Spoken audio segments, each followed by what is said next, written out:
Captain Mel Asylum, author of Theory of Rebellion and soon to be many more books, including Unrooting the System, which is coming out February 25th. And this video is going to be about all the different sci-fis that inspire me to be a sci-fi author, and especially for Unrooting the System. The themes of life and science fiction that inspires this story that I've written.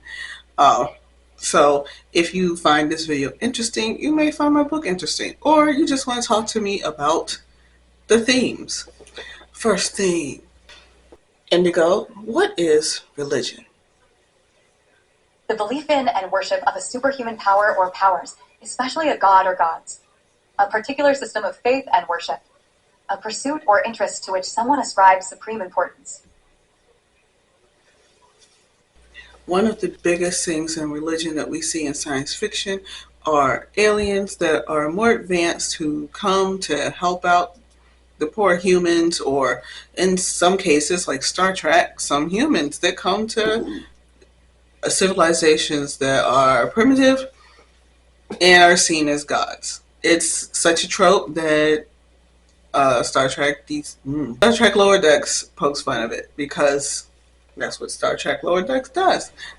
Other aliens such as the Goa'uld or the System Lords of Stargate SG-1 portray themselves as gods to the humans because they know that the humans are going to see them as gods and take advantage of that in order to make them mine for their resources and incubate their babies.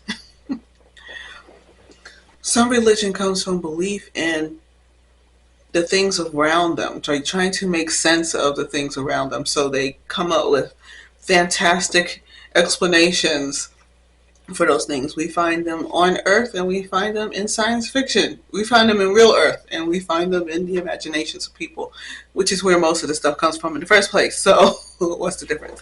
One more tangible example would be the prophets from Star Trek Deep Space Nine. We can't explain the prophets. We don't know who they are, what they do, how they do it, but they're benevolent figures towards the people of Bajor. Can I talk? Is that a question I ask myself every time I make these videos? Or anytime I say anything? Oh, it makes me think of Moses with the theme. Haha. You're supposed to be a speaker. No, I can't because I stuttered. Why do you think I'm going to speak in front of people? Right? Because you have something to say. So say it. I'm here with you. It's okay. Another example of science fiction religion that revolves around the understanding of what we don't understand would be the Minbari from Babylon 5.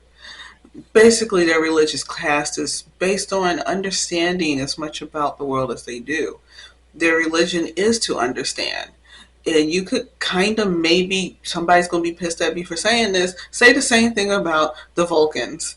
Their whole more culture than religion, but they do it religiously and obsess over, well, not obsess over, but they treat logic the same way someone would treat a god. It rules over all of their lives. They live based on it. It's what they don't like go out of their way to make worship to it. It's in their practices every day. So it might be more of a culture thing. The thin line between a cult and a religion. A cult is a type of religion. I know, right? So a cult would be a religion that takes away the identity and free will of the people that are following it. It usually takes advantage of these people. That's the difference. There's no difference. Like, there's just some religions that are more philosophies, which is what I should have called the Minbari and not the Klingons. Vulcans, more of a philosophy than a religion. In my book, the religion is based on the understanding of the world around them, but also in a way that takes advantage of them. So there is an aspect of life that they understand to be true, and then they take it too far. And that's the basis of how I created the religion in this story. So a little more like the Bajorans of Deep Space Nine, where there is something concrete that they know in their life, but they don't have a full understanding of it. So therefore, they worship it as a deity and not, an unknown thing to us. Kind of like wormholes used to be to humans before better technology in order to see what was going on out there. Indigo, define culture. The arts and other manifestations of human intellectual achievement regarded collectively. The customs, arts, social institutions, and achievements of a particular nation, people, or other social group. We see many cultures in science fiction, especially when it comes to the world building, when humans have a completely different world that they live in, or exploring other species, other planets.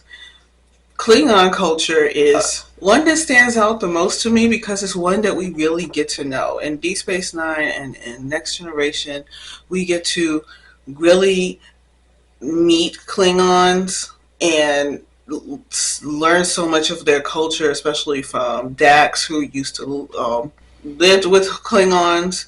We get to learn about Klingon culture through Worf, who is also learning about Klingon culture.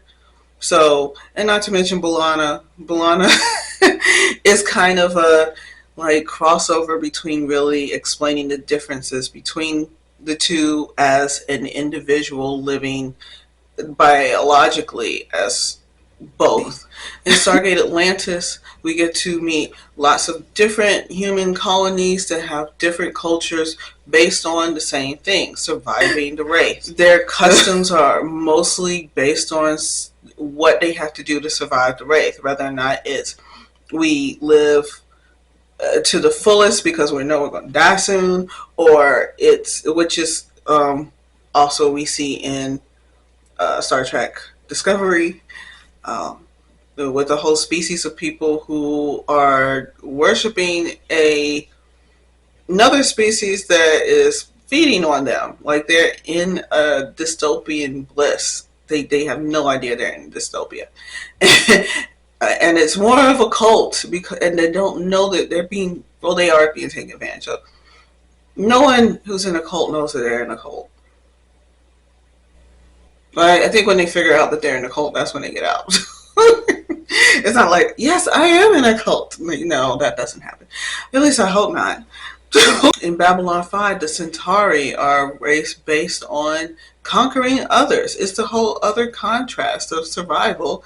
They just narcissistic jerks who wants to control everything. More like sociopaths. It's a culture of sociopaths.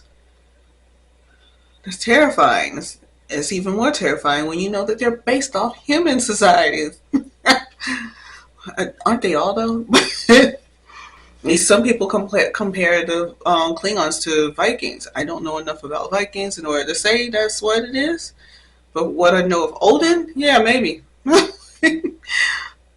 Maybe someone can help me out. I don't know. Maybe someone. I mean, there's somebody out there. There are plenty of people out there that know more about Viking culture than me. Um, Analyzing how things came to be can be a culture. I already talked about the Vulcans and the Minbari. They have a culture built on understanding the world around them, which is maybe a small part of why the Minbari are so much more advanced than humans. It was understood that that's why the Vulcans are more advanced than humans. Um, these types of humanoid civilizations that are more advanced than humans typically kind of just look down on us as kids. One of them wanted to discipline us, and the other one's like, "No, you're not ready. I'll let you know when you're ready." And then the humans are like, "But I want to." And that's my explanation of Star Trek Enterprise. That's what it is. In Star Wars, the Force is a culture. The Jedi have a culture and religion surrounded by their understanding of the Force. and how they feel like they should be using it. You could say the same thing of the Sith. The Sith have a culture around how to use the Force. It's less restrictive than the problem with the Sith is that there is no guidelines. It's like you have feelings, express them through the Force. So if your feelings are revenge, take them, use the Force. Yeah, that's the downside of that's where I feel is the problem with the dark side. Very easily gives power to negative emotions, whereas the Jedi are complete contrast where they completely ignore emotions altogether. Neither one of these are healthy. Pretty much all cultures we see are based on things that humans have done. Different civilizations, different factions within human society have done certain things that are expressed in a whole new world when it comes to science fiction. The Chronicles of Riddick really, really reflected the Crusades. It was pretty obvious. Like the military uniforms look very European, whereas the people who were being terrorized looked like they were from Africa. They looked more. They were Moorish. They were Moors. Which, as far as the aesthetic of the movie, I love every part of the aesthetic of that movie. It was either Gothic or Afrofuturism. Like that's me. This movie was made for me. The Christians going after Muslims was the Crusades. So, yeah, Chronicles of Riddick. There you go. War of the Worlds.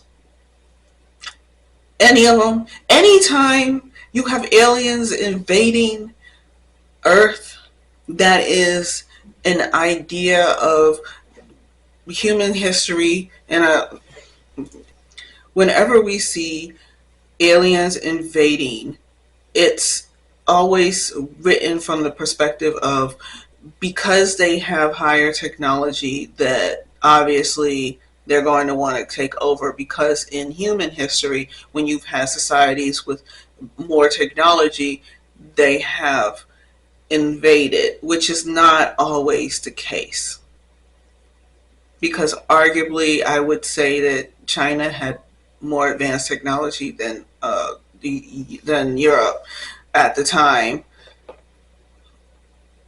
But I'm not a tech historian, so let me not say that. As far as math and science and tech, a lot of like the Middle East and Asia were more advanced than Europeans. I think Europeans were just way too obsessed with fighting and taking over stuff. Whereas, like, you could see in Indian culture where they have like they did for the longest time had the most advanced telescopes in the world. Like they understood more about space than anyone ever for the longest time in world history, which is more advanced than what Europe had at the time. But Europe was more advanced in trying to take over other people. In ancient Muslim cultures, there were colleges and libraries full of math and science, especially math. Like a lot of the maths that the Western world is coming up with in the last 100 years, they already had. Of course, then Europeans came over and burned it all down. So now, so it's not. It is very much one perspective of what someone does with higher technology. Whereas, like, we also, like in those examples, we also have societies that were probably more like the Vulcans. Why do I need to bother with you? I'm doing my own thing over here. Well, I guess I'll have to talk to you now. Indigo, I need a definition for metaphor. A figure of speech in which a word or phrase is applied to an object or action to which it is not literally applicable. A thing regarded as representative or symbolic of something else, especially something abstract. The study... Indigo, what is the definition of biology? Of living organisms, divided into many specialized fields that cover their morphology, physiology, anatomy, behavior, origin, and distribution. Metaphors and biology. I put these two together because in my book I use the alien biology as metaphors.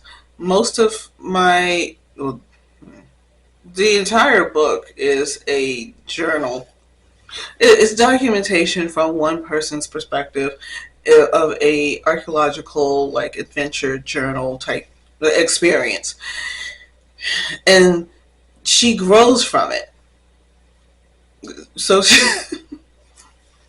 you get to see her come from someone who is angry and confused about being different in a world where everyone conforms to whatever the culture and religion is, and then coming to terms with this. So she grows, and using a plant alien gave me a lot of opportunity to talk about the flow, because plants have water that flows through them, or releasing energy. So they may utilize the water in their system by getting into the sun, or either they feel flooded by the energy. They can't produce carbon dioxide as fast as their water intake, or there's not enough oxygen, not enough carbon dioxide around to turn into oxygen. So I feel, yeah.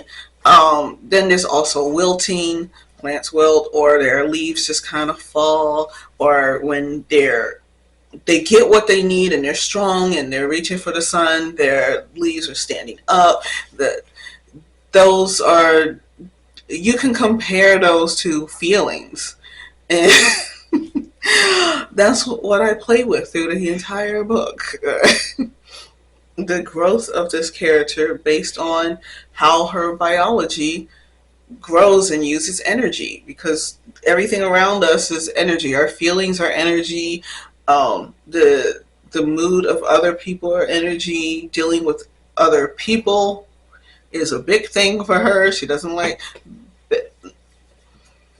This book was also this very much inspired by my healing journey, and also my unmasking journey, where I'm coming more comfortable with all of the things about me. And she gets to explore what makes her happy, in contrast to what she's been told that makes her happy, that's leaving her feeling empty, feeling like less of a person. So this has been my galactic tea on some sci-fi themes. These themes all have to do with unrooting the system. So next video may have to do with different themes from something else. If you want to put in the comment a theme that I could talk about. I do need to do different types of ships. I've been suggested to do different types of spaceships, so that would be cool. Maybe I'll let engineering help out with that one. So until next time, be safe and take care of yourself, and see you.